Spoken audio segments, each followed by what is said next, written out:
Andhra Pradesh deputy స్పీకర్గా ఉన్న రఘురామకృష్ణంరాజు గారికి చెందినటువంటి ఆస్తులను కంపెనీని నేను వేలంలో కొన్న తర్వాత దానికి సంబంధించి అధికారికంగా యజమాని హక్కులు నాకు లభించిన తర్వాత రఘురామకృష్ణంరాజు గారి మీద నమోదైన బ్యాంకుల దగ్గర డబ్బులు తీసుకొని మోసం చేశారనే కేసులు ఏదైతే ఉందో ఆ కేసులకు సంబంధించి సిబిఐకి కానీ అండ్ అదే సమయంలో సీరియస్ ఫ్రాడ్ ఇన్వెస్టిగేషన్ ఆఫీస్కి కానీ నా దగ్గర ఉన్నటువంటి ఆధారాలు ఇవ్వనీయకుండా నా మీద దాడి చేస్తూ ఉన్నారు, నన్ను కిడ్నాప్ చేసే ప్రయత్నం చేశారు. నేను పోలీసులకు ఫిర్యాదు చేసినా కూడా పోలీసులు కనీసం కేసు కూడా ఫైల్ చేయలేదు. నా ప్రాణాలకు ముప్పు ఉంది, నాకు భద్రత కల్పించండి, 2+2 భద్రత ఇవ్వండి, ఆ భద్రతకి ఆ డబ్బు నేనే పెట్టుకుంటాను అని ప్రముఖ గుంటూరుకు చెందిన వ్యాపారవేత్త మాదాల శ్రీనివాస్ హైకోర్టులో ఒక పిటిషన్ వేశారు. ఆ పిటిషన్ని తాజాగా హైకోర్టు విచారించింది. గౌరవ న్యాయమూర్తి కొంచెం మహేశ్వరరావు గారు ఈ పిటిషన్ విచారణ చేస్తూ ఉన్నప్పుడు మాదాల శ్రీనివాస్ తరపున మద్రాస్ హైకోర్టు సీనియర్ న్యాయవాది వాదనలు వినిపించారు.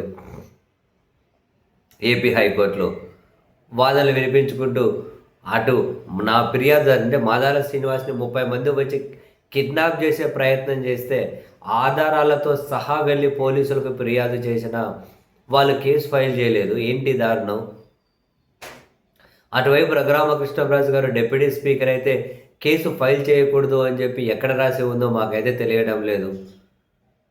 తన దగ్గర ఉన్నటువంటి మాదాల శ్రీనివాస్ దగ్గర ఉన్న ఆధారాలు సిబిఐకి and serious fraud investigation office వాళ్ళకి ఇవ్వడం అనేది ఆయన ధర్మం. రఘురామకృష్ణరాజు గారి కంపెనీలో నేను వేలంలో కొన్న తర్వాత ఈయనకి యజమాని హక్కులు వచ్చాయి కాబట్టి దానికి సంబంధించిన డాక్యుమెంట్స్ అన్ని కనుక ఇవ్వాల్సి ఉంటుంది. ఇవ్వద్దని బెదిరించడం ఏంటి, ఇవ్వద్దని చంపుతామనడం ఏంటి, కిడ్నాప్ చేసే ప్రయత్నం చేయడం ఏంటి,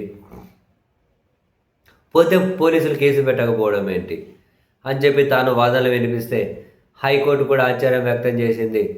అసలు ఆధారాలు ఉన్నాయన్నప్పుడు కనీసం ఒక ఫిర్యాదు వచ్చినప్పుడు కేసు పెట్టి విచారణ చేయాలి కదా. అసలు మీరు ఎందుకు కేసు పెట్టలేదు అని చెప్పి దానికి సంబంధించి ఆ బాధ్యత మీ మీద ఉంది కదా అని చెప్పి మాకు సమాధానం చెప్పండి, మీరు ఒక అఫిడవిట్ దాఖలు చేయండి, కౌంటర్ అఫిడవిట్, ఎందుకు కేసు పెట్టలేదు అని చెప్పి పోలీసులను ఆదేశించుకుంటూ తదుపరి విచారణ 4 వారాలకు వాయిదా వేసిందంట హైకోర్టు.